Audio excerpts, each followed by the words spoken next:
Hello everyone, and welcome back to Resident Evil 3 Remake. So we are in the final video of our playthrough. Like I said previously, this game isn't very long. It's about 5 hours, give or take. So you can definitely finish it in a short amount of time.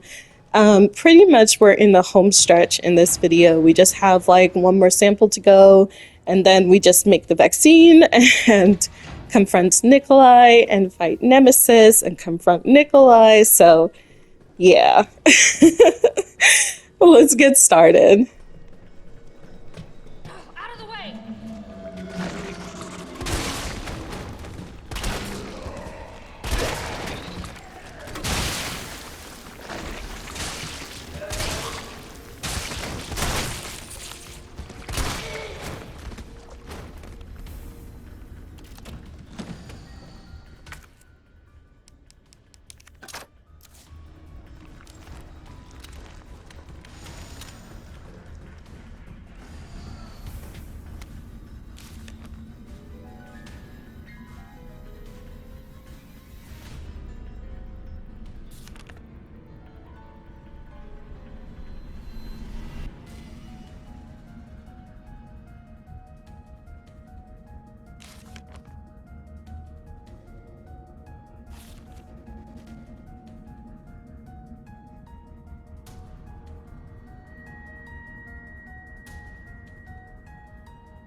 So it's called the Nemesis.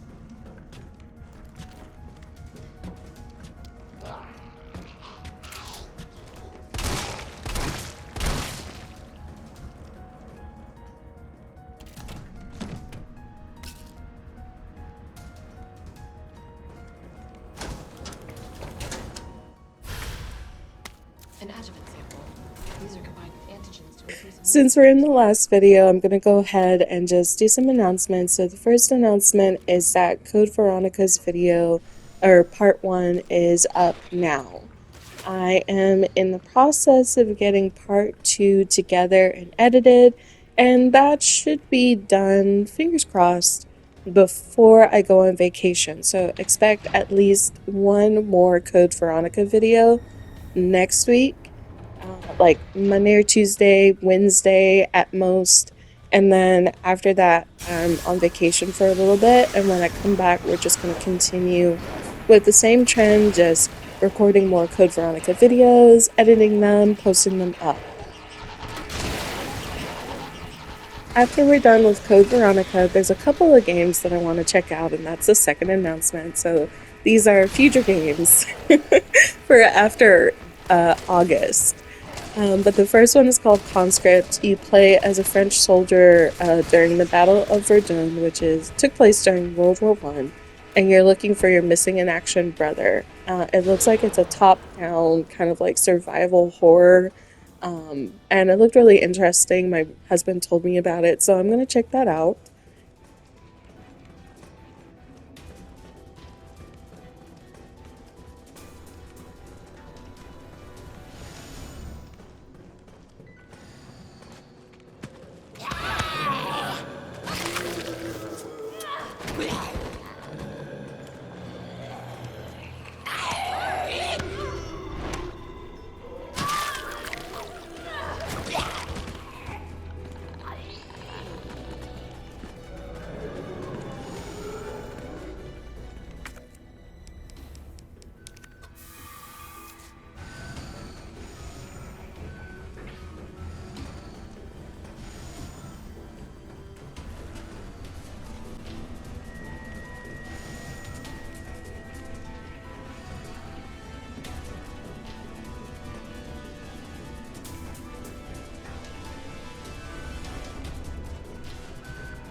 And the final game that I want to play is a game called The Casting of Frank Stone.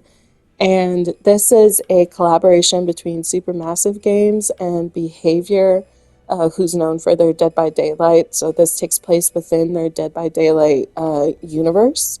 And the summary says that the shadow of Frank Stone looms over Cedar Hills, a town forever altered by his violent past.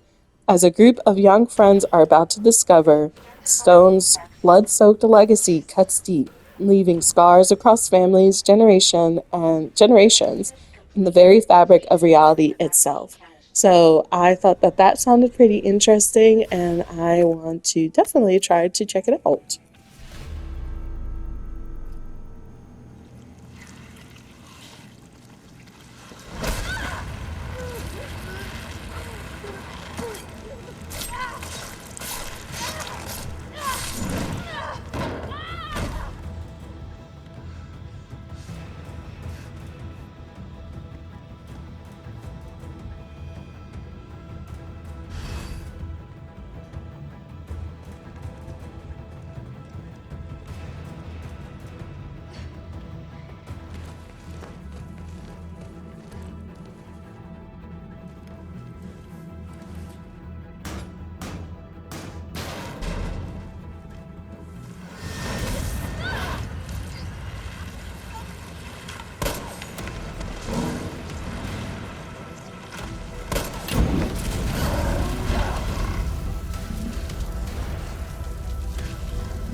And I know what you're thinking. I know that you're thinking to yourselves, wait, why aren't you saying that you're going to play Silent Hill? And so the reason why I'm not going to do Silent Hill initially, I'm not going to do it when it first comes out, is because I'm not sure if I want to play it. And it's not like I don't like Silent Hill. I do like Silent Hill. It's just that I don't want it to be like Alone in the Dark. In my review of the game, I talked about how I felt that the developers were more focused on the Cthulhu mythos and gods than they were on the actual story. And another thing that I considered was the developer. So Bloober Team is in charge of the Silent Hill 2 remake. Previously, they had worked on a game that had like an homage or basically like Silent Hill esque themes to it called The Medium, and that came out like a couple of years ago. They also had a game called Layers of Fear. There's two Layers of Fears games, and then there's the Blair Witch. Uh, it's not that they're a bad developer per se.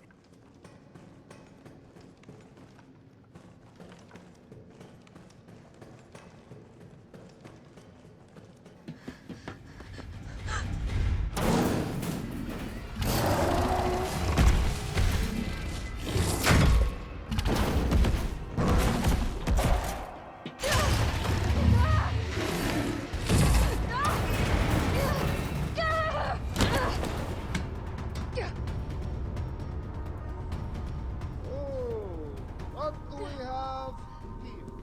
Nikolai, don't! The city needs that vaccine! More than I do. Hmm.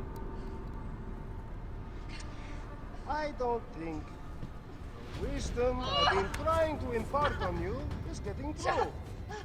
Now I know you can't put a price on life. But I'm in this business to get paid. So let's make a deal. You go down there, battle the Nemesis, and I'll recall it all and sell the combat art. Put on a good show, and maybe I don't need the vaccine. Agreed? Good.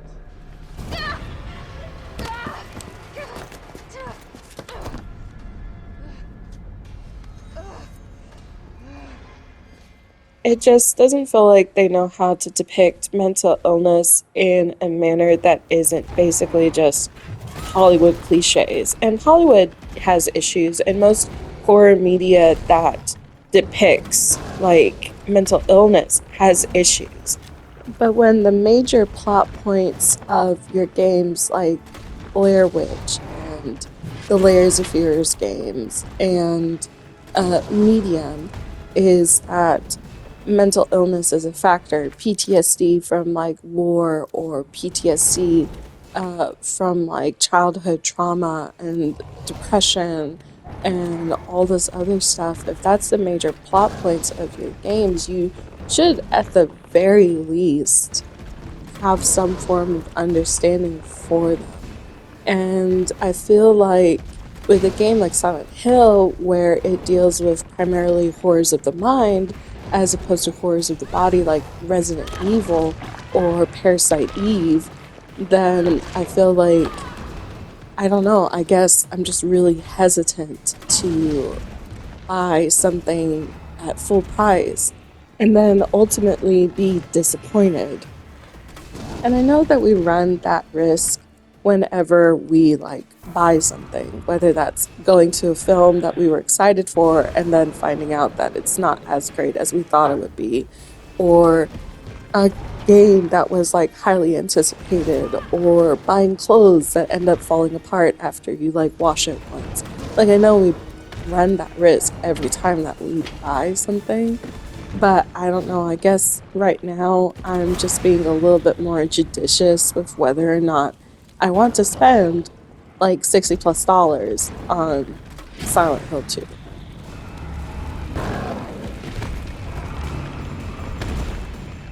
Jill, is that you? Carlos? You're okay. Let me spot for you. Good idea.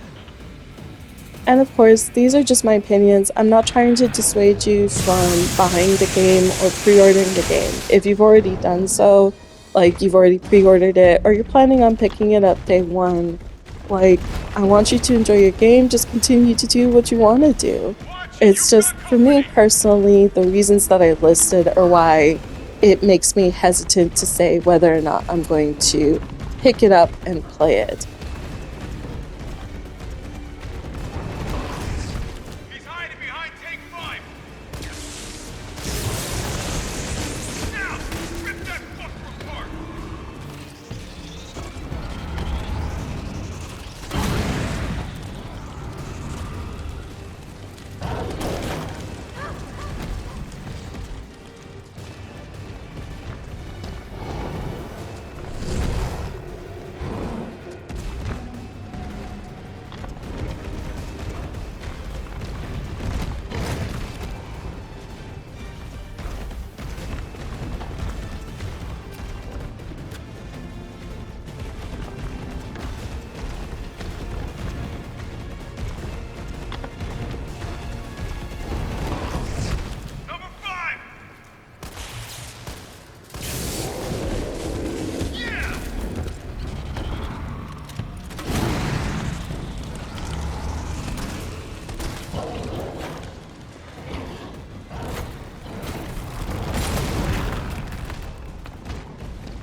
you go. I have to get that vaccine back.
It's done.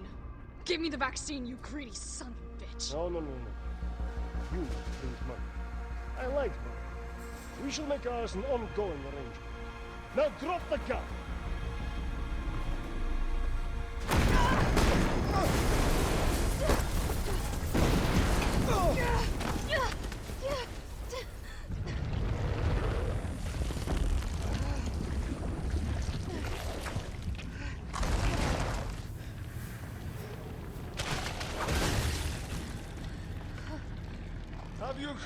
Have you ever seen anything so incredible? The data on this would be worth millions. But,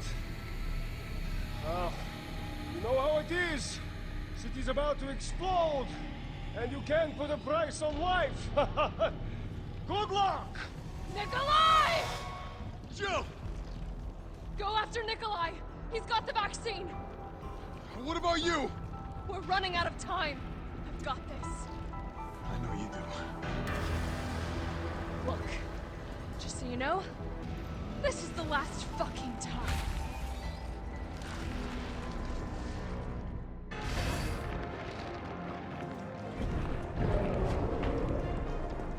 Opening compartment. No.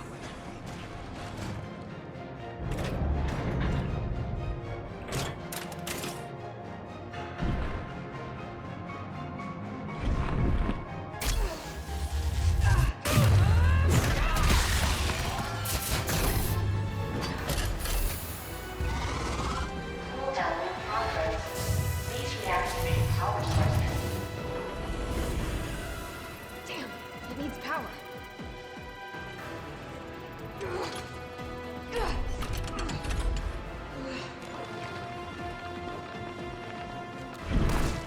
Felt that, did you? How about some more?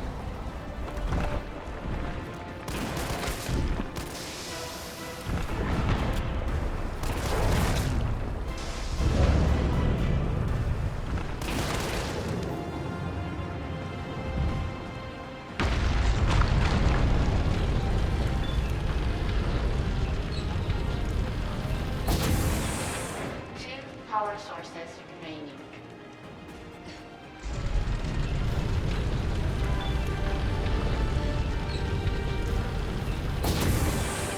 One power source remaining.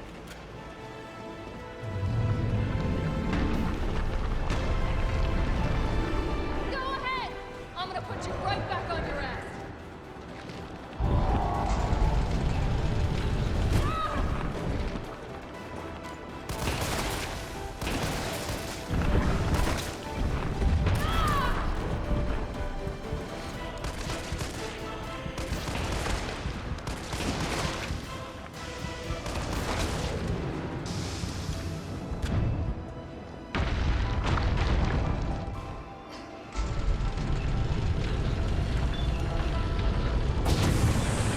All power sources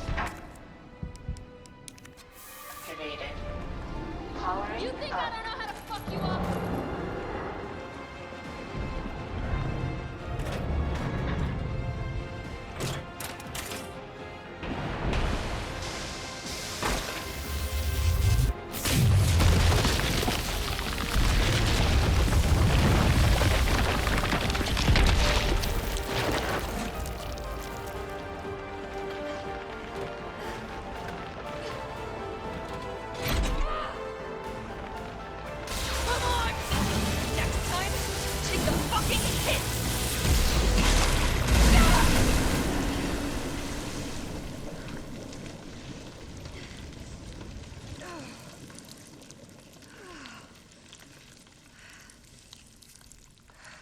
Good riddance.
I can still catch him.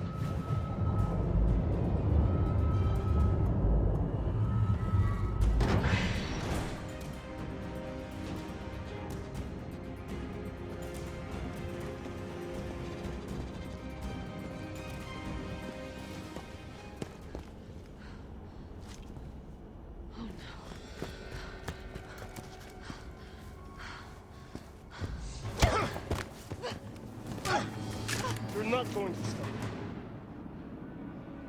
Promised you this, didn't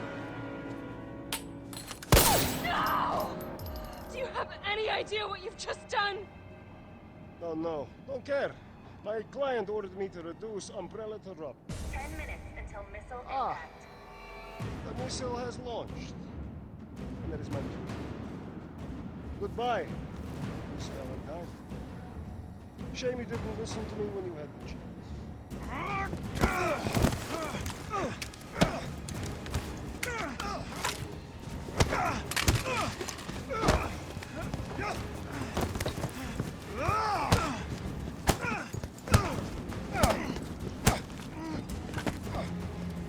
It's you! Shoot him! I can't! I'll hit you! Do it! You have to! There's no other way. Carlos! Hey, I told you I couldn't leave you in a Carlos's world. That would just be too cruel.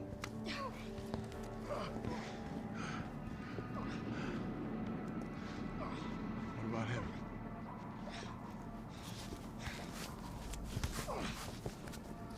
Why'd you do it?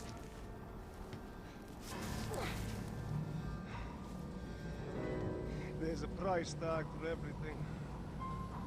Even letting the world burn. Who are you working I'll tell you, if you get me out of here. I'll pay you whatever you want. You're a fool. You're a fool! If I die, you'll never find out the truth. for? I don't mind a little detective work.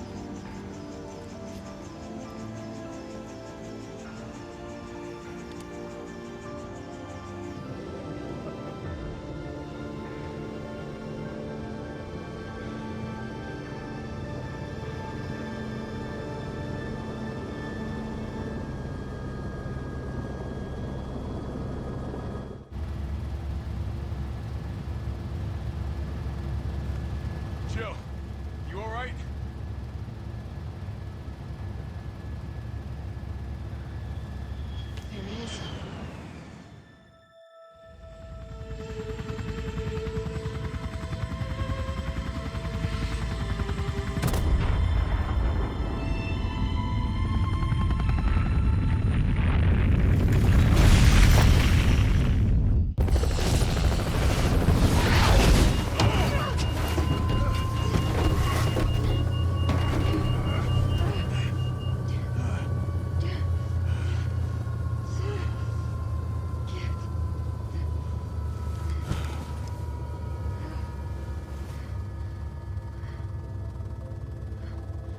finally over.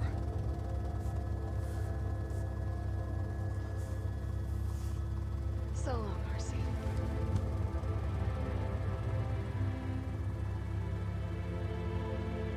I felt empty and cold as the heat from the blast washed over us. All this death wasn't caused by a monster-making virus. It was greed. Human greed. I decided then and there, the ashes of Raccoon City would be Umbrella's ashes too. I would end them, once and for all. And with that, we are done with Resident Evil 3. So thank you so much for joining us. Just a reminder, Code Veronica, the first video is up now. And then the second video should go up sometime this week before I go on vacation. And the tentative schedule for the 3 games that I mentioned, Crow Country, Conscript, a casting of Frank Stone. I think what I'm going to do is after I finish Code Veronica, I will play the casting of Frank Stone, which comes out in September. And then I'll do like Conscript, Revelations, the first game of Revelations after the casting of Frank Stone, because I don't think it's going to take us very long to get through that supermassive game. They're usually pretty short fares, like 5 hours. I think Until Dawn was a little bit longer. I think it was like 8 or 9 hours. But most of the other ones are usually about 5 hours or so, 5 or 6 hours. So we should be able to get through it in September. And then afterwards, I'll be playing Revelations. And then after Revelations, it will be Conscript. And then after Conscript, it'll be Crow Country. And then in January, we'll start with Resident Evil 5, 6, and 7, because those are longer games than the ones that I mentioned. I don't think those are going to be terribly long, but I think 5, 6, and 7 combined is probably going to be like a fairly long affair. So that's the tentative schedule. I'm going to try my best to follow it. I know I usually say, hey, I'm going to try my best to follow it. And then I just end up not following it and just start doing like various different things. I'm like, ooh, let's play this. Ooh, let's play that. But this time around, I'm going to try to follow it because these are a lot of games that I want to go through. And we're going into the later half of the year. Like we're almost in August, which is crazy. But with that being said, I'm going to let the rest of this play through and I will see you in the next one. You guys have a good rest of your day. Bye.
fucking hit!